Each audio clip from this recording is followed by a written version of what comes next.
Question 18, we've got a pie chart question where we've got a little bit more information than you would normally get, because we're told that when my hot chocolate has a frequency of 20, the size of the angle must be 80 degrees, telling us that we must times by 4 in each one to find out the angle. Well, how would you have done that if you hadn't been given that information? Well, you would have to start by adding up the total frequency, which when we do that we find we get 5, 10, so carry the 1, 2 plus 1 is 3, 5, 7, 8, 90, a total of 90. So each angle, so to work out what to do, we take 360 degrees, divide that by 90, and we would get 4. So one person is represented by 4 degrees. So we're timesing each one by 4. So now we've got that. 15 times 4 is 60. 25 times 4 is 100. 30 times 4 is 120. Hot chocolate's already been drawn. So we can see that that is indeed an angle of 80 degrees. That's coming out here, so 80.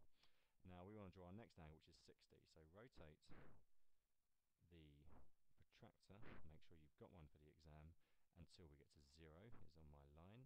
And we want to measure an angle of 60 degrees. So counting clockwise, we find we're using the outer ring, which means 60 is here.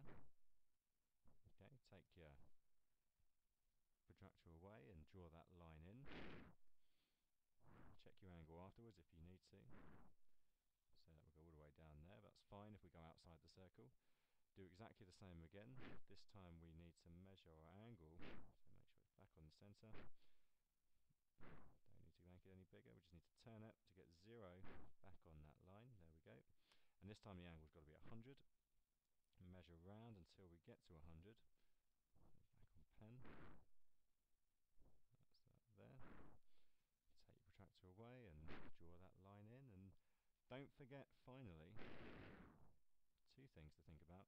Firstly, let's check that that final angle is indeed equal to 120 as we said it would be. So if I set 0 right back up to the start, and this time count on the inner ring, we see when we get round, we get to yes, 120. So we know the final angle is correct as well. And we're going to complete the pie chart, which means we have to label it as well.